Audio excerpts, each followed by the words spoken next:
রাশেদের প্রথম পক্ষের স্ত্রী সন্তান আসে জানার পরও আমি তাকে বিয়ে করেছিলাম। ভেবেছিলাম ভালোবেসে তাকে আমার করে রাখবো, তাকে একটু নিজের করে পাওয়ার লোভে 20 বছরের আমি 33 বছরের রাশেদের গলায় মালা পরিয়েছিলাম। রাশেদ ছিল আমার কোচিংয়ের টিউশন টিচার। রাশেদ ছিল আমার টিউশন টিচার। সবে অনার্সে ভর্তি হয়েছি। হিসাব বিজ্ঞানে একটু দুর্বল ছিলাম বলে একটা কোচিংয়ে ভর্তি হয়েছিলাম, আর সেই কোচিংয়ের শিক্ষক ছিলেন রাশেদ।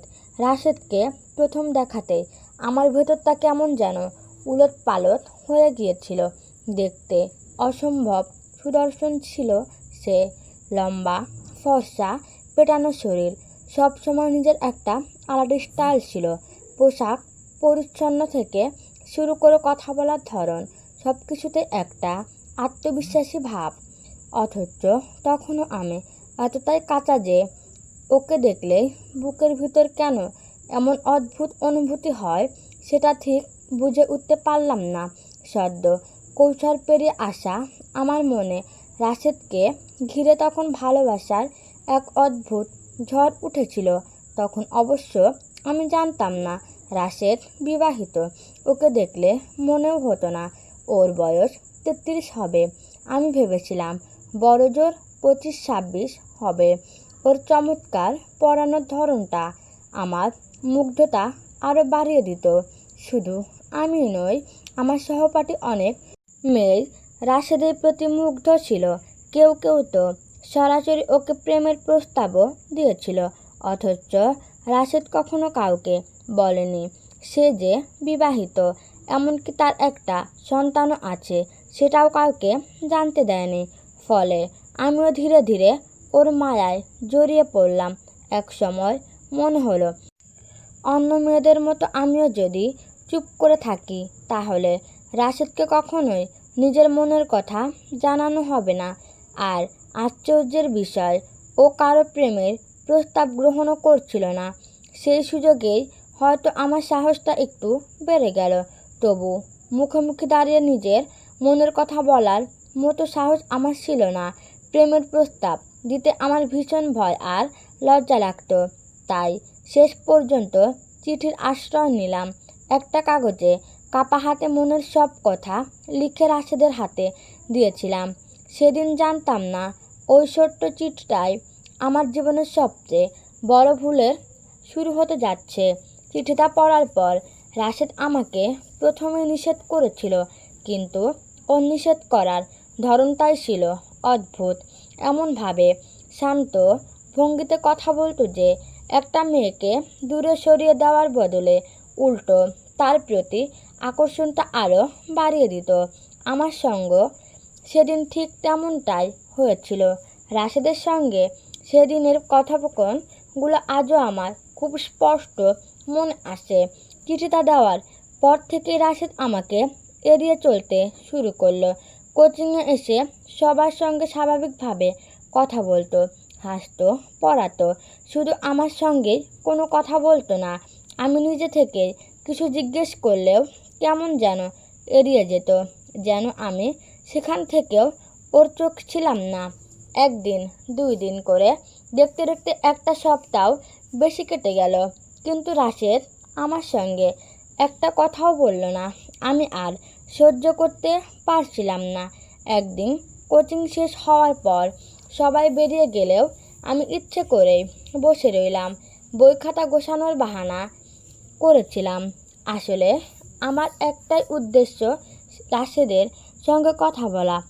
আমরা ছিলাম দিনের শেষ, অর্থাৎ দুপুরের শেষ ব্যাচ। আমাদের বের হওয়ার পরই রাশেদ কোচিং রুমে তালা দিয়ে চলে যেত। তাই সেদিন সবাই চলে যাওয়ার পরও আমি যখন বসে রইলাম, রাশেদও বাধ্য হয়ে অপেক্ষা করতে লাগলো। কিছুক্ষণ পরও যখন দেখলো আমি উঠছি না, তখন বিরক্ত গলায় বলল, কি হলো, তুমি যাচ্ছ না কেন? আমি ভয়ে ঢোক গিলে বললাম, আপনার সাথে আমার কিছু কথা ছিল। এখন? জি, এখনই। বলো, আপনি আমায় এড়িয়ে চলছেন কেন? রাশেদের মুখটা শক্ত হয়ে গেল। কর্কশ কণ্ঠে বলল, এড়িয়ে চলাটা অস্বাভাবিক কিছু? আমার জন্য অস্বাভাবিক? কঠিন কণ্ঠে রাশেদ বলল, আমার জন্য না। উল্টো আমার তো উচিত ছিল তোমাকে কোচিং থেকে বের করে দেওয়া। আমার অপরাধ। ছাত্রী হয়ে স্যারকে প্রপোজ করো, আবার অপরাধ জিজ্ঞেস করো। আমি মাথা নিচু করলাম। কিছুক্ষণ চুপ থেকে আবেগী গলায় বললাম, কাউকে ভালোবাসা কি অন্যায়? রাশেদ কোনো উত্তর দিল না। আমি একটু সাহস পেয়ে আবার বললাম, আর স্যাররা কি বিয়ে করে না? তারা যাকে বিয়ে করে সেও তো কোনো না কোনো প্রতিষ্ঠানের ছাত্রী, আর একজন শিক্ষক তো সব জায়গায় শিক্ষক। এখন সে যদি নিজেকে শিক্ষক এবং বাকি সবাইকে ছাত্রী মনে করে, তবে তো তার সারা জীবন একা থাকতে হবে, বিয়ে করতে পারবে না। আমার যুক্তি শুনে রাশেদ কি বলবে বোধ হয় বুঝে উঠতে পারল না। কিছুক্ষণ থমমত খেয়ে থেকে হঠাৎ বলল, বেশ বজ্জাত মেয়ে তো তুমি। শোনো মেয়ে, আমি তোমার মতো বদ মেয়েকে বিয়ে করব না। কথাটা শুনে আমার ভেতরটা কেমন করে উঠল, তবু মুখে সেটা প্রকাশ করলাম না, বরং বেশ ঝাঁঝালো গলায় জিজ্ঞেস করলাম, কেন, কি করেছি আমি? পাকনামি করছো? আর পাকনা মেয়েদের আমি একদম পছন্দ করি না। আমি সঙ্গে সঙ্গে বলে উঠলাম, আপনার পছন্দ করতে হবে না, আমি আপনাকে পছন্দ করি, এটাই যথেষ্ট। না, যথেষ্ট নয়। পছন্দ করলে যথেষ্ট হয় না। প্রেম প্রীত এসব হারাম, আর আমি হারামে আরাম খুঁজতে চাই না। কথাটা শুনে কেন জানি না আমি ওর প্রতি আরও বেশি মুগ্ধ হয়ে গেলাম। মানুষটা প্রেমকে হারাম বলছে, কি অদ্ভুত। আমার চোখে মুখে তখন বোধহয় এমন একটা ভাব ফুটে উঠেছিল যে রাশেদ আরও কিছু বলার আগেই আমি ফট করে বলে ফেললাম, ঠিক আছে, আমাকে বিয়ে করে নিন। রাশেদ এমনভাবে আমার দিকে তাকালো যেন আমি এইমাত্র পৃথিবীর সবচেয়ে অদ্ভুত কথাটা বলেছি। ও আমাকে ধমক দিয়ে বলল, বিয়ে কি ছেলের হাতে মোয়া নাকি? আমি চুপ করে রইলাম। রাশেদ এবার একটু শান্ত হয়ে বলল, আমি কেবল একজন কোচিং এর শিক্ষক, পার্মানেন্ট কোনো জব নেই আমার। আমার মতো ছেলেকে মেয়েকে দিবে সব বাবা মাই তো তার মেয়েকে একজন উপযুক্ত পাত্রের হাতে পাত্রস্থ করতে চায়। আমি প্রেম প্রীত বিশ্বাস করি না, আর বিয়ে করা সামর্থ্য আমার এখনো হয়নি। সেদিন আমার কি যে হয়েছিল আজও জানি না।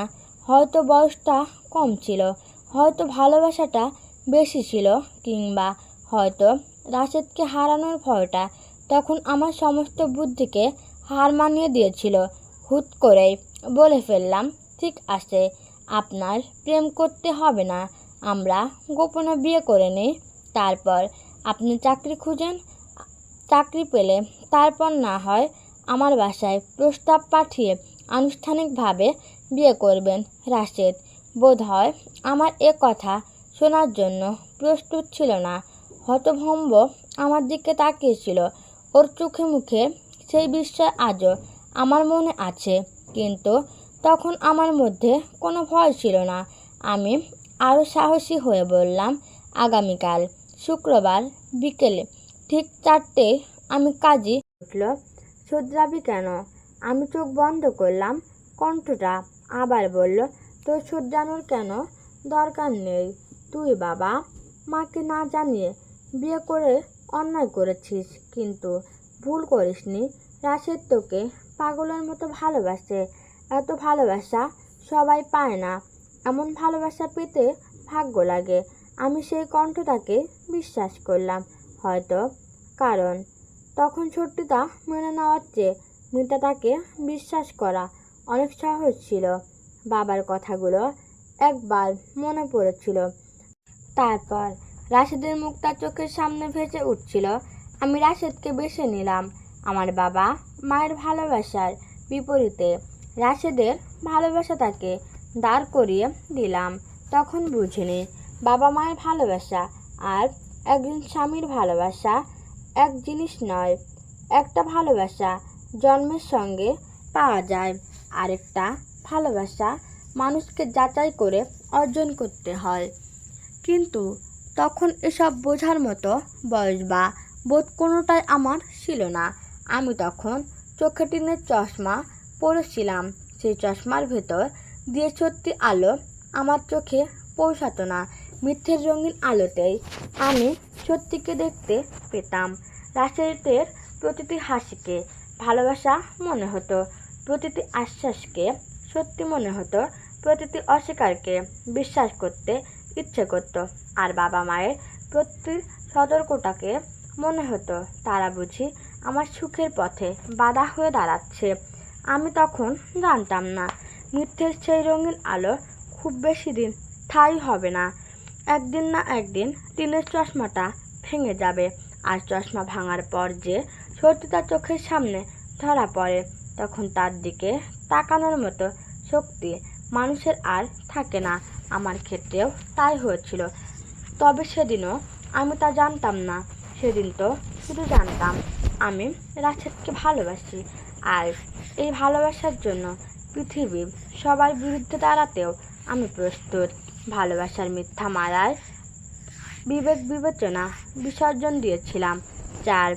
বাবা মা আমার সঙ্গে সম্পর্ক ছিন্ন করার পরে যেন আমার জীবনের অন্ধকার ধীরে ধীরে নিজের আসল রূপে নিয়ে আমার সামনে দাঁড়াতে শুরু করলো। যে সংসারটাকে আমি এতদিন স্বর্গ ভেবেছিলাম, সেখানে একে একে ফাটল ধরতে লাগলো। প্রথম ফাটলটা এসেছিল টাকার জায়গা থেকে। এতদিন সংসারের খরচে সিংহভাগ আমি দিতাম। আমার নিজের কোনো আয় ছিল না, কিন্তু বাবা প্রতি মাসে হাত খরচ হিসাবে আমাকে প্রয়োজনের চেয়েও অনেক বেশি টাকা পাঠাতেন। আমার পড়াশোনা, ব্যক্তিগত খরচ, সব কিছুর পরও অনেকগুলো টাকা সংসারে দিয়ে দিতাম। এমনকি আমার জমানো টাকা দিয়েছিলাম ওকে। বাকিটা রাশেদ দিত। তখন বিষয়টা নিয়ে কখনো ভাবিনি।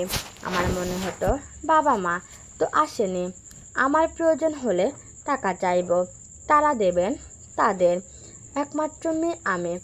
আমার জন্য টাকা খরচ করতে তারা কখনো দ্বিতীয়বার ভাবেননি।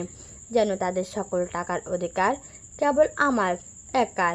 কিন্তু বাবা মায়ের সঙ্গে সম্পর্ক ছিন্ন হওয়ার পর হঠাৎ সেই টাকার পথটাও বন্ধ হয়ে গেল। আমার হাত খরচ বন্ধ হয়ে গেল। আর তখনই প্রথমবার বুঝলাম এতদিন যে স্বাচ্ছন্দ্য জীবনটাকে আমি নিজের অধিকার ভেবেছিলাম, আর পেছনে বাবা মায়ের কতটা আগ লুকিয়েছিল। আজ ভাবলাম নিজের কাছেই লজ্জা লাগে। কি ভয়ানক নির্লজ্জ ছিলাম আমি।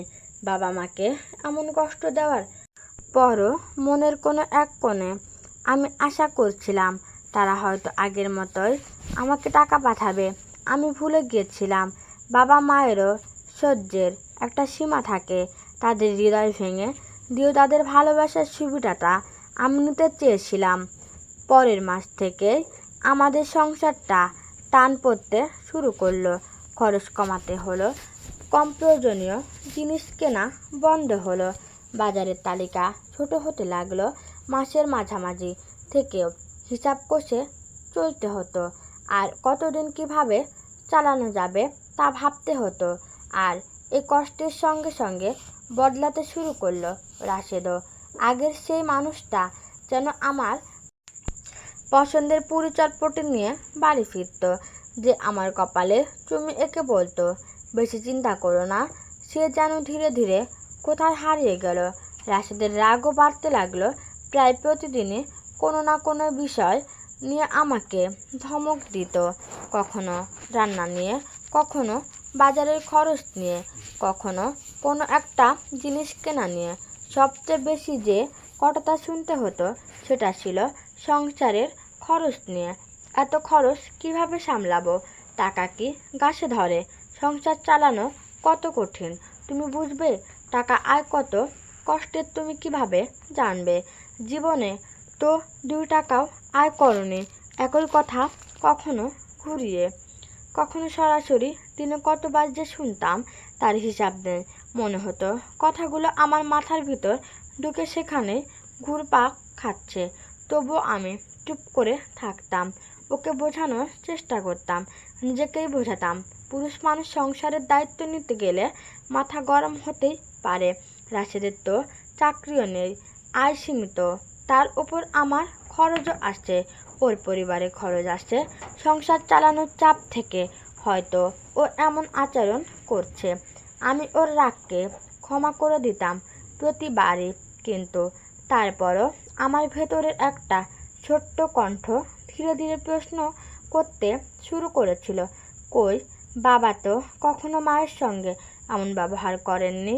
সংসারে অভাব এসেছে, সমস্যা এসেছে, বিপদ এসেছে, কিন্তু কোনো দিন কি বাবাকে দেখুনি মায়ের সঙ্গে অসম্মানজনকভাবে কথা বলতে? মা কোনো ভুল করলে বাবা বুঝিয়ে বলতেন, কোনো বিষয় মতলে অমিল হলে দুজন কথা বলতেন ভালো সময়ের মতো, খারাপ সময়ও বাবা মাকে সম্মান দিয়ে কথা বলতেন। তাহলে রাশেদ এমন কেন? বাবা তো রাশেদের চেয়েও কম পড়াশোনা করেছেন, রাশেদ উচ্চশিক্ষিত, তাহলে শিক্ষিত মানুষ হওয়ার পরও তার আচরণে এত রুক্ষতা কেন? প্রশ্নটা মাথায় আসতে আমি আবার নিজেকেই থামিয়ে দিলাম। আমি তখনও রাশেদকে দোষী ভাবতে চাইনি, কারণ রাশেদকে দোষী ভাবলেই আমাকে নিজের সিদ্ধান্ত নিয়েও প্রশ্ন তুলতে হতো, আর নিজের সিদ্ধান্ত ভুল ছিল এই সত্যিটা স্বীকার করার মতো সাহস তখনও আমার হয়নি। তাই একটা সহজ উত্তর খুঁজে নিলাম। আমি নিজেকেই বললাম, মানুষের চরিত্র আর তার শিক্ষাগত যোগ্যতা তো এক জিনিস নয়। কেউ অনেক ডিগ্রি অর্জন করেও মানুষ হিসাবে ছোট হতে পারে, আবার খুব বেশি পড়াশোনা না করেও একজন মানুষ হতে পারে অসাধারণ, ভদ্র, দায়িত্বশীল আর সম্মান করতে জানা। সেদিন প্রথমবার আমার মনে হয়েছিল আমি হয়তো রাশেদের শিক্ষাগত যোগ্যতাকে তার চরিত্রের সার্টিফিকেট ভেবে ভুল করেছিলাম। কিছু মানুষ যতই উচ্চশিক্ষিত হোক, তাদের ভেতরের স্বভাবটা বদলায় না। ডিগ্রি মানুষের জ্ঞান বাড়াতে পারে, কিন্তু চরিত্র চরিত্রে গড়ে ওঠে মানুষটা আসলে কেমন সেটা দিয়ে।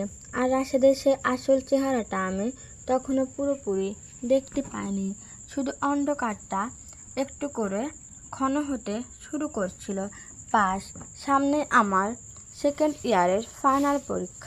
বুকের রক্ত চোখের জল হয়ে ঝরছিল বছরের পর বছর। আমি ধীরে বললাম, যা পেয়েছি তা নিয়ে খুশি থাকবো। রাশেদ বিরক্ত গলায় বলল, হ্যাঁ, সময় হলো সব বুঝিয়ে বলবো। তাছাড়া তারা যদি শোনে তোমার পরিবার আমাকে ত্যায্য করেছে, তাহলে তারা মোটেও তোমাকে মেনে নেবে না। আমি অসহায়ের মতো জিজ্ঞেস করলাম, তাহলে? রাশেদ আরও বিরক্তি হয়ে বলল, এত ফালতু চিন্তা করো না তো, সময় হলে সব হবে। আমি আর কিছু বললাম না, কিন্তু রাশেদ যেন সেদিন নিজের ভিতরের কথাগুলো আর আটকে রাখতে পারল না। হঠাৎ আক্ষেপের সুরে বলল, কি বলে পরিবারের কাছে তোমাকে পরিচয় করাবো? আমি অবাক হয়ে ওর দিকে তাকালাম। রাশেদ বলতে লাগলো, মানুষ বিয়ে করে শ্বশুরবাড়ি যায়, এত কিছু পায়, আর আমার ফাটা কপাল, শ্বশুরবাড়ি যাওয়া তো দূরের কথা, তোমার বাড়ি ছাড়াটাও দেখলাম না, তাদের কাছে থেকে দামি কিছু পাওয়া তো দূরের কথা, একটা 2 টাকার ছুতাও পেলাম না। আমি নিঃশব্দে তাকিয়ে রইলাম। রাশেদ থামল না। আমার চাচাতো ভাই সেদিন বিয়ে করেছে, তার শ্বশুর বাড়ি থেকে পুরো ঘর সাজিয়ে দিয়েছে, ভাইকে বাইক কিনে দিয়েছে, মেয়েকে 10 ভরি সোনা দিয়েছে। আর তোমার পরিবার? ও তাচ্ছিল্যের হেসে বলল, তোমার পরিবার তো কিছু দেওয়ার বদলে যোগাযোগই বন্ধ করে দিয়েছে। আমার বুকে ভেতরটা ধীরে ধীরে ঠান্ডা হয়ে আসছিল। রাশেদ আরও বলল, আমার তো মনে হয় মেয়ের বিয়েতে অনেক টাকা খরচ হবে বলে তোমার বাবা মা এমন করেছে। মেয়েকে ত্যায্য করে নিজেদের গা বাঁচিয়েছে, টাকা পয়সা খরচ করতে হবে না, আবার মেয়ের দায়িত্ব নেই, তাদের তো লাভই হলো, ক্ষতি যা হওয়ার তা আমার হলো। আমি হন্তভম্ব হয়ে ওর দিকে তাকিয়ে রইলাম। কিছুক্ষণ আগেও যে কথাগুলো শুনছিলাম সেগুলো যেন আমার পরিচিত রাশেদের মুখ থেকে বেরোচ্ছে না। এই কি সেই মানুষ যার জন্য আমি বাবা মাকে ছেড়ে দিয়েছি, যে বাবা আমার প্রয়োজনের চেয়ে বেশি দিয়ে আমাকে বড় করেছেন, যে মা আমার জন্য নিজের কত ইচ্ছা বিসর্জন দিয়েছেন, তাদের ভালোবাসার মূল্য কি সত্যি কিছু ভরিস না? একটা বাইক কিংবা ঘর সাজানোর আসবাব? সেদিন প্রথমবার আমার চোখের সামনে রাশেদের একটা নতুন চেহারা স্পষ্ট হয়ে উঠল। আমি বুঝলাম মানুষটার কষ্টটা হয়তো সংসারের অভাব নয়, তার কষ্ট সে কিছু পায়নি। আমার পরিবার আমাকে ভালোবাসত, এটা নিয়ে তার কোনো আগ্রহ নেই, তার আফসোস নেই। সে ভালোবাসার সঙ্গে কোনো উপহার আসেনি। সেদিন প্রথমবার স্পষ্টভাবে বুঝেছিলাম রাশেদের চিন্তা ধারণা কতটা নিচে নেমে গেছে। আর সবচেয়ে ভয়ঙ্কর ব্যাপার ছিল, এতদিন যাকে আমি ভালোবাসা ভেবেছিলাম, তার ভেতরে হয়তো ভালোবাসার পাশাপাশি আরও অনেক হিসাব লুকিয়ে ছিল। সেদিন আমার ভেতর প্রথমবার একটা প্রশ্ন জন্ম নিল, আমি কি সত্যি রাশেদের কাছে স্ত্রী, নাকি আমি শুধু এমন একটা শূন্যস্থান যেখান থেকে তার প্রাপ্ত কিছু পাওয়ার আশা করেছিল। তবুও আমি ওকে বা কাউকে কিছু বলতে পারছিলাম না, কারণ কুড়ালটা আমি নিজের পায়ে নিজেই মেরেছি। 7 এর মধ্যেই একদিন বিশ্ববিদ্যালয়ে থাকাকালীন হঠাৎ অসুস্থ হয়ে পড়লাম। সেদিন সকাল থেকে শরীরটা কেমন যেন লাগছিল, মাথার ভেতরটা ভার হয়েছিল, মাঝে মাঝে চোখের সামনে অন্ধকার দেখছিলাম। তবু বিষয়টাকে গুরুত্ব দিইনি। পরীক্ষার প্রস্তুতি, ক্লাস সব মিলিয়ে শরীর খারাপকে পাত্তা দেওয়ার মতো সময়ও ছিল না। কিন্তু ক্লাসের মাঝখানে হঠাৎ করে মাথাটা প্রচণ্ড ঘুরে উঠল। মনে হলো চারপাশে সব কিছু যেন দুলছে। তারপর আর কিছু মনে নেই। চোখ খুলে দেখি কয়েকজন সহপাঠী আমার চারপাশে দাঁড়িয়ে আছে। কেউ আমার মুখে পানি দিচ্ছে, কেউ হাত পা ঘষছে। আমাকে জ্ঞান ফেরানোর জন্য ওরা অনেক চেষ্টা করেছিল, কিন্তু তাতে কাজ না হওয়ায় শেষ পর্যন্ত আমাকে হাসপাতালে নিয়ে যায়। হাসপাতালে নেওয়ার পর ডাক্তার আমাকে পরীক্ষা নিরীক্ষা করে প্রাথমিক চিকিৎসা দিলেন। কিছুক্ষণ পর একজন ডাক্তার এসে খুব স্বাভাবিক গলায় বললেন, অভিনন্দন, আপনি প্রেগনেন্ট। আমি কিছুক্ষণ ডাক্তারের মুখের দিকে তাকিয়ে রইলাম। অভিনন্দন, এই একটা কথাই যেন আমার কানে কেমন বেমানান লাগলো। আমার ভেতর কোনো আনন্দ হলো না, বরং বুকের মধ্যে অজানা একটা ভয় জমে উঠল। আমি মা হতে চলেছি কথাটা শুনলে হয়তো অন্য কোনো মেয়ে চোখে আনন্দের পানি আসতো, কিন্তু আমার মনে হলো এই সন্তান আমার জীবনে নতুন কোনো আনন্দের দরজা খুলছে না, বরং এমন একটা অনিশ্চিত ভবিষ্যতের দরজা খুলে দিচ্ছে যার সামনে দাঁড়িয়ে আমি নিজেই জানি না কিভাবে এগোবো। আমার বাবা মা আমার সঙ্গে সম্পর্ক ছিন্ন করেছেন। রাশেদের আচরণও দিন দিন বদলে যাচ্ছে। আমাদের সংসারে টানাপোড়েন চলছে। আর এখন এই সন্তান, আমি কি পারবো? রাশেদ কি সত্যি এই সন্তানকে স্বাগত জানাবে? আমাদের এই ছোট্ট অস্থির সংসার একটা সন্তান এলে কি হবে? প্রশ্নগুলো একটার পর একটা মাথায় ঘুরতে লাগলো। কিছুক্ষণ পর রাশেদ হাসপাতালে এলো। আমার সহপাঠীরা তখনও আমার পাশেই ছিল। রাশেদকে দেখে তারা একে একে চলে গেল। তাদের চলে যাওয়ার পর আমি লক্ষ্য করলাম আমার প্রেগনেন্সির খবর শুনে রাশেদের মুখটা কেমন গম্ভীর হয়ে গেছে। মাত্র কয়েক সেকেন্ডের জন্য, তারপরে নিজের সামলে নিল। হাসপাতালে বসে ও এমনভাবে স্বাভাবিক থাকার চেষ্টা করলো যেন এই খবর তাকে বিন্দুমাত্র বিচলিত করেনি। আমি তখনও ওর মুখের দিকে তাকিয়েছিলাম। ওর চোখে আমি আনন্দ খুঁজছিলাম, কিন্তু অদ্ভুতভাবে আনন্দের বদলে সেখানে যেন অন্য কোনো হিসাব দেখছিলাম। অবশ্য তখনও সেই হিসাবটা বুঝতে পারিনি। কিছুক্ষণ পর শরীরটা একটু ভালো লাগলে আমি নিজে ডাক্তারের কাছে গেলাম। রাশেদও আমার সাথেই গেল। মনের মধ্যে একটা প্রশ্ন অনেকক্ষণ ধরেই ঘুরছিল, আমি বললাম, স্যার, আমি প্রেগনেন্ট কিভাবে?